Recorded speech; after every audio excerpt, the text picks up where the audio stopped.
Optimism is at an all-time high as it relates to the courts and Gary Gensler.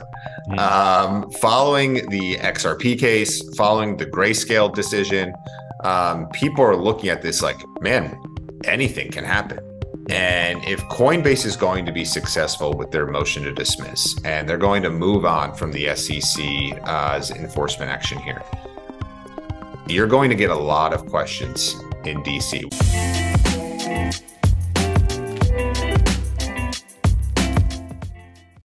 This content is brought to you by Uphold, which makes crypto investing easy. I've been a user of Uphold since 2018, so I trust this platform and I can vouch for it. They have a full functional app, a full functional website, and they carry Bitcoin and all the top altcoins, including stable coins.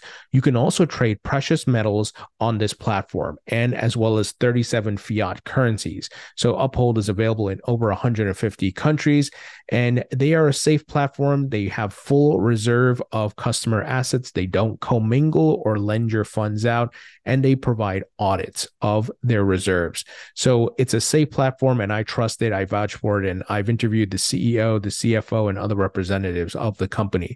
So if you'd like to learn more about Uphold, please visit the link in the description. Welcome back to the Thinking Crypto podcast, your home for cryptocurrency news and interviews. With me today is Cody Carbone, who's the Vice President of Policy at the Chamber of Digital Commerce. Cody, it's great to have you back on. Tony, thanks so much for having me. Great to be here. So Cody, it's never a dull day with crypto in DC, and there's been a lot going on.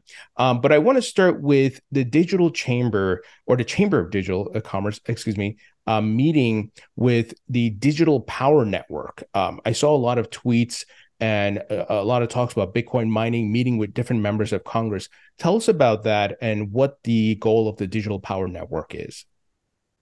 Yeah, thanks for the opportunity. This is something we're super proud of and excited about, the potential of this new Digital Power Network. So what it is, it's an affiliate of the Chamber of Digital Commerce. And people are probably wondering, like, why is a digital asset trade association starting an affiliate?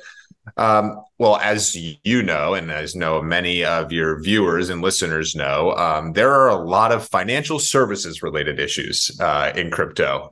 We're always tackling what's going on at the SEC, the CFTC, what's happening with the different bills in Congress.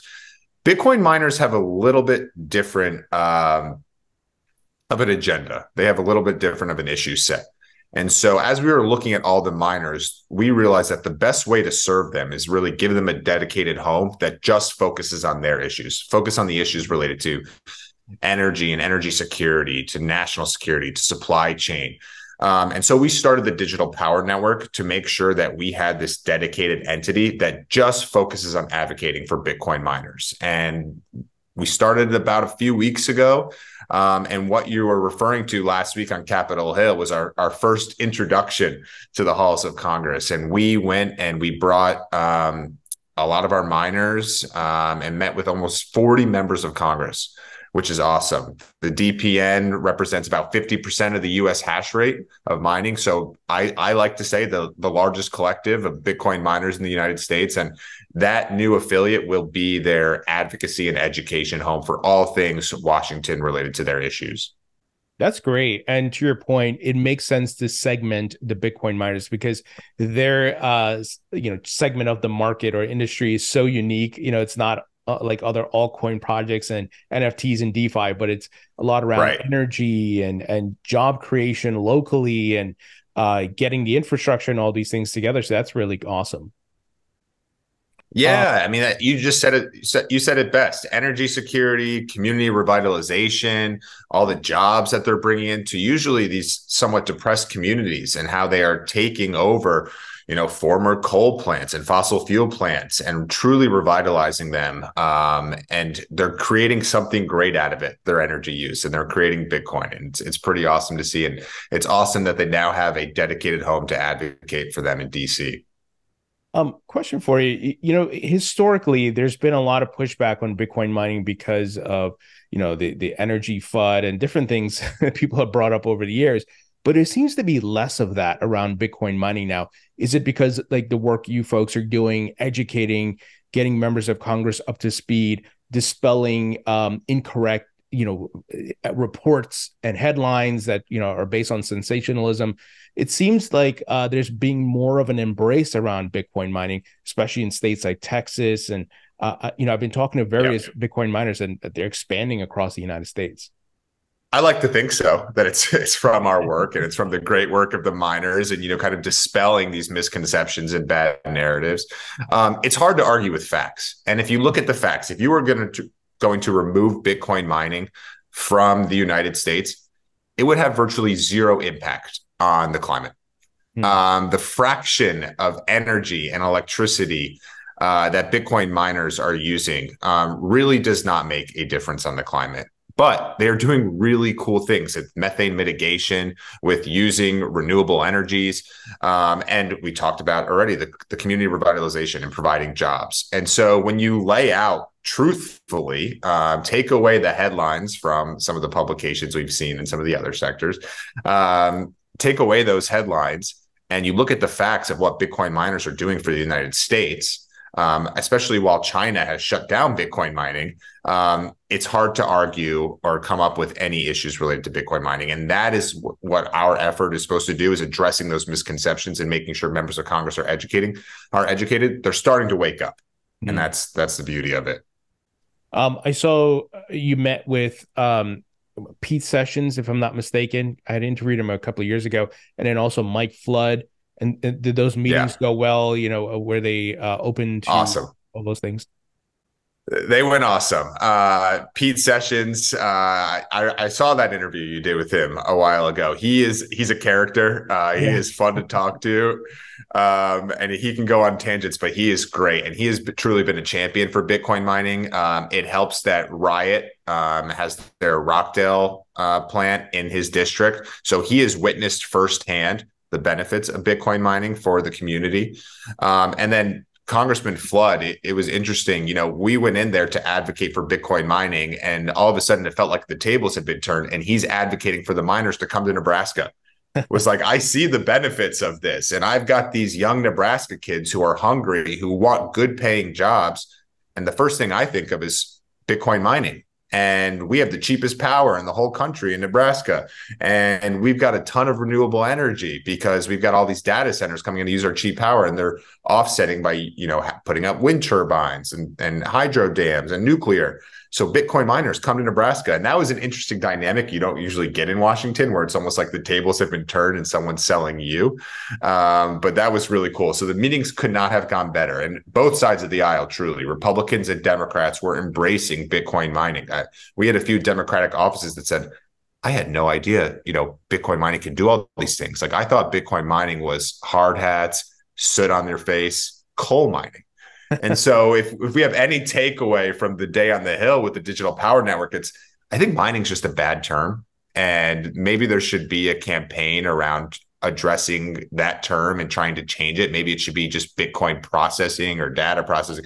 I don't know. We'll probably figure that out later on, but we addressed a lot of those misconceptions, and we were happy to see the positive reaction on both sides of the aisle.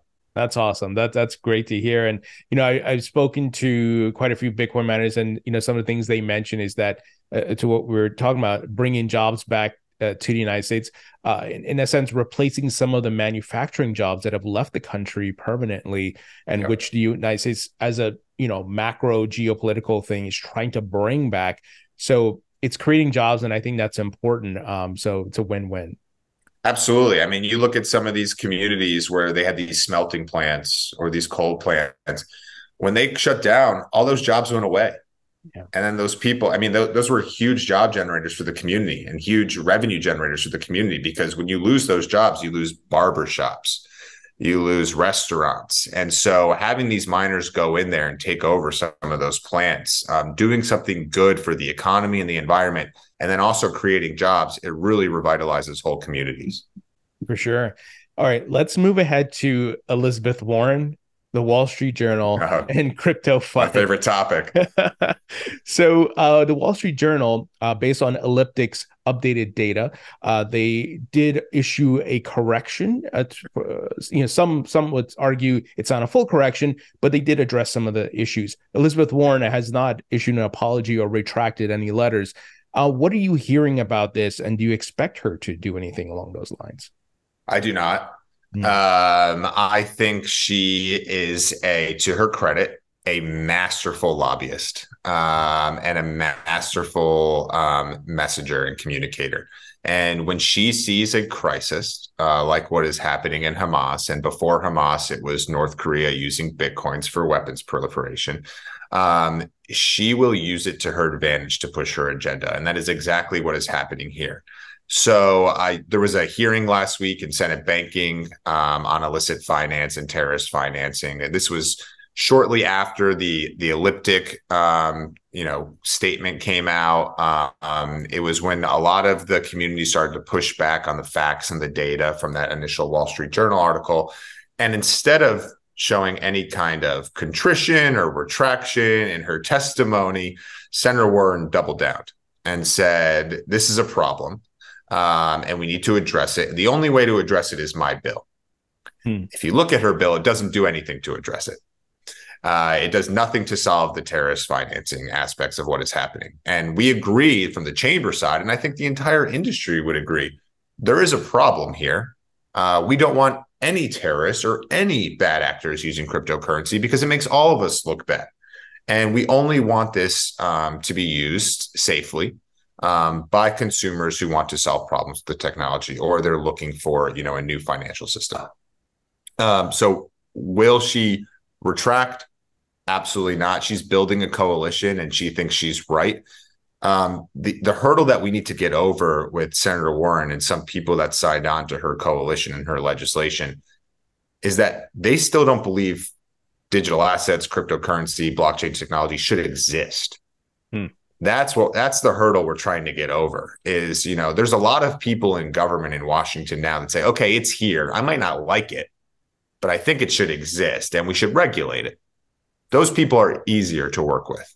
The people who say, I don't like it, it should never exist, send it overseas, that's the Warren camp.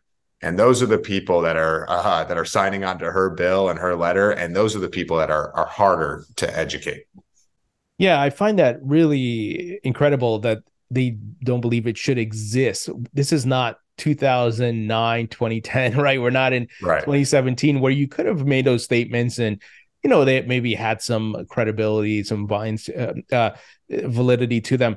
But in 2023, where BlackRock is filing for a Bitcoin Spot ETF and all these other countries are opening up finance and regulations, the EU passing regulations, they're actually saying that. Is that I know how politics works. Is that purely a lack of education, or is that, grandstanding optics and things like that?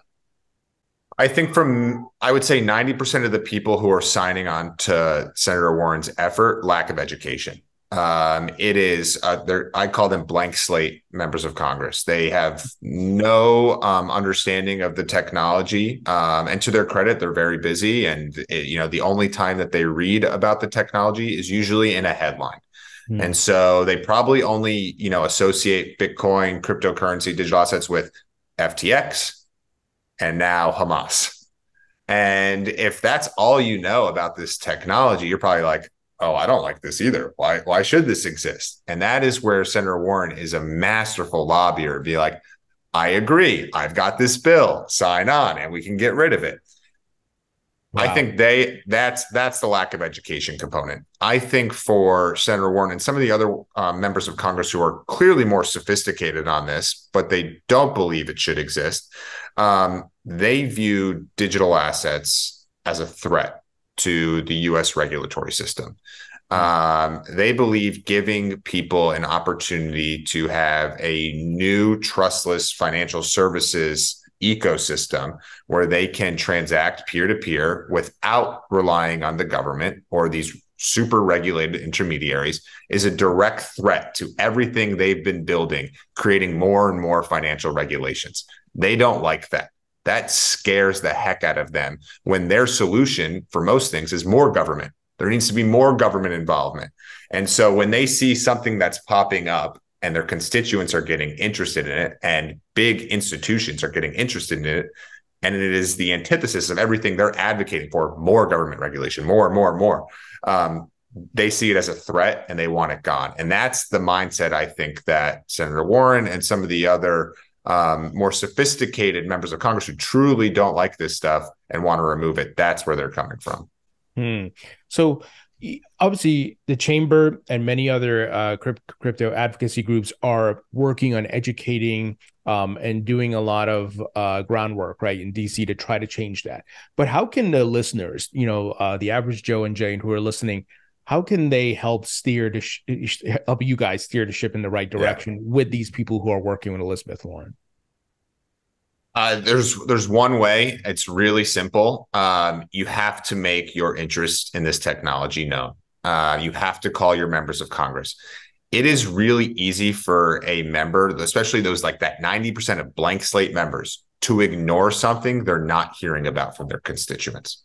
If their constituents start calling them and saying, hey, I have Bitcoin, or I have XRP, or I have Ethereum, and I really I'm using this stuff and it's helping me send money to my family overseas, or, name what problem and then name a solution that the technology is helping you solve that problem.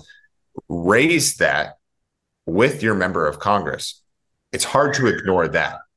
Now, when you're not hearing anything from your constituents and this seems so foreign to you, it's very easy to ignore, because then all it seems to them is, oh, it's this kid billionaire who committed this scam, or it's this terrorist group in the Middle East who's doing this. And my constituents don't need any part of this. Let's remove it. That's when it's easier to ignore. So call your member of Congress, educate them, tell them why you're using this technology, and really, once you start to light up those phones and they'll answer. I promise you, the staff will answer your calls if you call them. They always do. Write letters, visit the district offices, tell them why it is so important that we keep this technology in the United States and why you're using it. That makes a world of difference and will help all of the different advocacy groups in DC. Yeah, that's a great call to action. So everybody listening, get on those phones, emails. Call.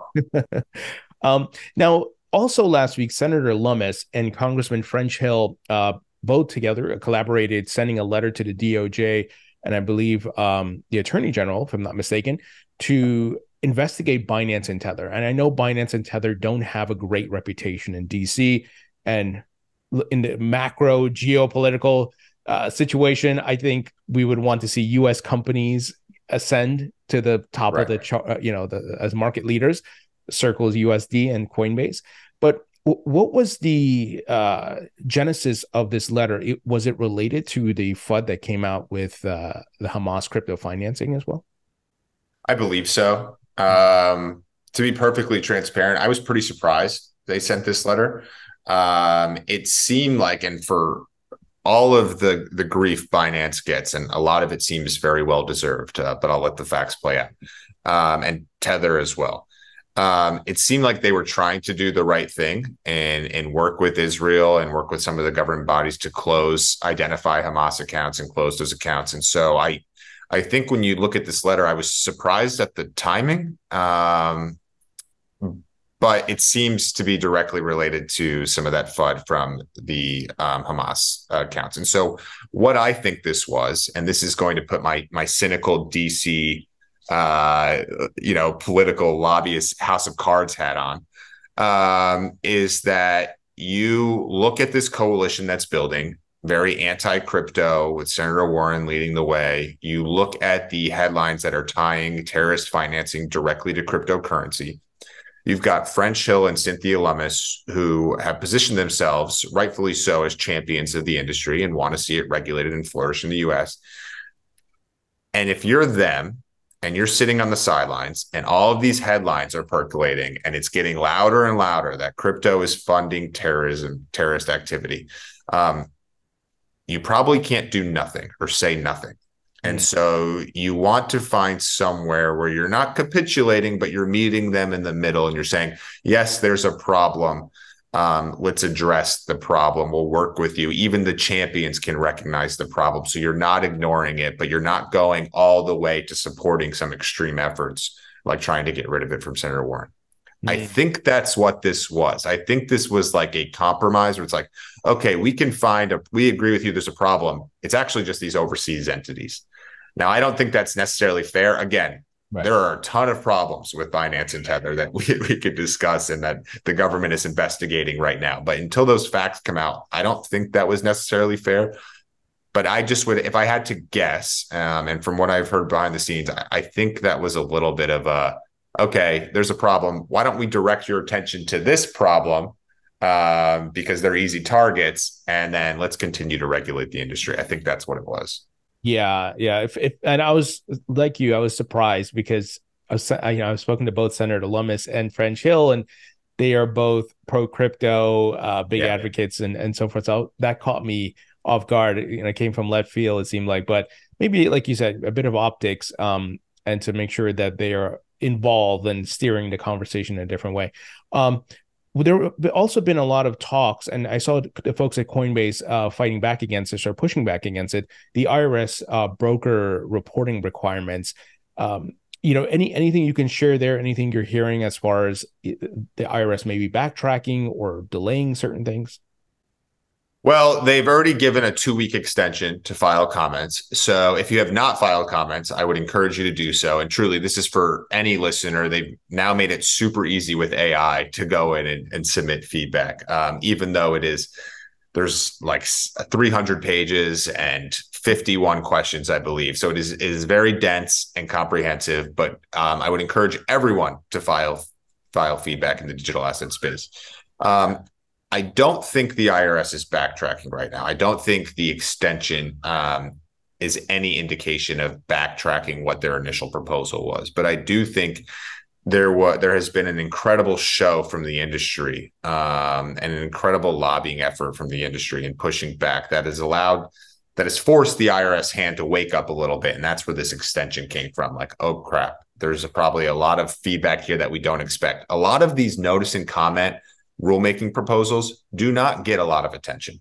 Most of them you never hear about. Most of them probably get a few comments from industry leaders, definitely not from individuals, but usually they go away and then the comment becomes a rule, and it happens mostly behind the scenes. The industry is not letting this happen. The way that the regulations are written, one, it violates legislative intent from what senators said when they were drafting the infrastructure law, which is where this rule came from, that it was going to be extremely narrow in the definition of what a broker is. Under the rules proposed by IRS, the definition of broker is so broad and encompassing that it would sweep in almost everyone that is part of a digital asset transaction. That can't be the intent. It wasn't the intent from legislators, and it would completely stymie U.S. innovation in this space. If everyone has to comply and file the tax requirements and file with the IRS, we just wouldn't have the ecosystem that we have now. New nascent startups wouldn't be able to comply, and so they would likely look overseas. It's just way too broad, and so we're fighting against it. We're going to be issuing a comment letter now that we have the 2-week extension, because the initial deadline was today. Probably sometime in the next 10 days, we'll file that and come out with a 1-pager so when everyone can see like exactly what we were saying. But it's too broad. It sweeps in too many entities, especially in the DeFi space. It's too unclear on NFTs, and so we need some clarity here. For sure, yeah. Hoping they can get this right, and I know a lot of folks in the industry are fighting back or pushing back, I should say. We're running up on time, so I'm going to ask you about Coinbase versus SEC. If you heard anything new there, and what's the talk in DC? Are folks anticipating Coinbase could win their suit against the SEC? I think so. I mean, optimism is at an all-time high as it relates to the courts and Gary Gensler. Following the XRP case, following the Grayscale decision, people are looking at this like, man, anything can happen.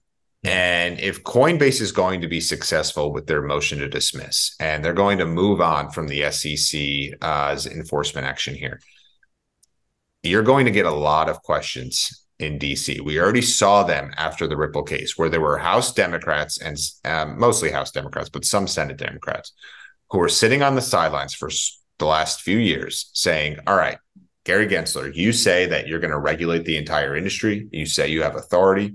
We will believe you until the courts tell us you don't have that authority. And that's when the first time when that XRP case happened, it was the first time that I saw members of Congress reach out to us saying, oh, we have questions. What's going on here? What should we be investigating? Where do we need to act and fill in some of those gaps? If Coinbase is granted a motion to dismiss, and it is another, and I would say massive loss for the SEC, those questions are only going to intensify. And I would not be surprised if Gary Gensler is immediately called in to testify in front of the House Financial Services. And then you've not only got Republicans, but you've got a laundry list of Democrats saying, what have you been doing, man? Yeah. Like, this is what you've been using the taxpayers' dollars for. This is what you've been using all the resources at the SEC's, enforcement team and their legal departments to go after these actors where you don't have this authority, and you've been so confident and almost arrogant about it publicly. It's going to create a laundry list of questions for him. And I think it would have to impact how the SEC does business. It would have to impact how Congress is treating their legislation. I think it would be a huge motivating factor to move legislation that draws jurisdictional lines between the SEC and the CFTC and some other agencies. I think it has, you lose one court case, it's like fool me once. Sure. You lose two, you're the fool at that point. And so I think Congress would act pretty swiftly. And I think the administration would have to take notice as well. So on that note of the administration, is there a possibility that Biden going into an election year, the SEC having this bad reputation, Biden is obviously Democrat appointed, would he fire Gary Gensler, replace him with someone else? Is that a possibility? It's a possibility. I would say I don't think it will happen, because then I think it's a bad optics for Biden. And it seems to me that the White House has really stood by Gary Gensler and has almost adopted his anti-crypto, or that everything in the crypto space is as a security, SEC as jurisdiction mantra. Gary Gensler, for all the enemies that he has created in Washington over the last few years, he has also developed some pretty strong allies. And I will point to one in particular, and we've talked about her a lot, is Elizabeth Warren. And they have worked very, very closely together and on digital assets. And it is no surprise to me that their messaging is very similar when it comes to this technology. And so Senator Warren has also done an incredible job of putting her people in positions of power within the White House. And so I say all this just to connect the dots a little bit, to say I would be surprised if there's pushback on Gensler, or if there's an initiative to remove him, just because I think he has done a good job at convincing the people who could remove him that he's doing the right thing, even if the courts are going to push back against him, which is unfortunate. Final question here before I let you go. Obviously, the U.S. government has been bogged down with trying to select a speaker. There was a government shutdown. They were trying to avert. And the crypto bills that have been in the House, which Patrick McHenry and those folks have been heading up, seems to have been, stuck for the most part. Given that they've selected a speaker, some of the things have cleared out the way. I know there's conflict in the Middle East, but do you think those bills can make it through this year? This year will be tough. I'll say this Congress, there's a better chance. We only have 15 legislative days left, which sounds crazy because we're not even in November yet, but it's just the way Congress works. And they've got a lot of things to tackle before that. The government is going to shut down again November 17th, so they have to fund that somehow. You've got some must-pass bills, and the Farm Bill, the National Defense Authorization Act. And so it's just tough with the schedule. However, Patrick McHenry is a force, as we've seen over the last 3 weeks. He is one of the most respected members of the House of Representatives. And he is making it his mission to move one of these bills, if not both. And I'm talking about the Market Structure Fit for the 21st Century Act and the stablecoin bill. And I would never bet against Patrick McHenry. He's got extreme influence in the House of Representatives. And so I would not be surprised if one of these bills, if not both of these bills, get a House floor vote and move this Congress. Maybe not this year, but look to spring 2024. Now, the Senate is a whole different animal. There's no appetite to take them up at this point, unless there's some illicit finance component in there, as we've talked about already. So progress likely stalled for one of these bills becoming law, but we are making progress. And so you could see more legislative action later this year, early next year. Cody, always great stuff, my friend. Thank you for the insights. Thanks so much, Tony. Always glad to be here.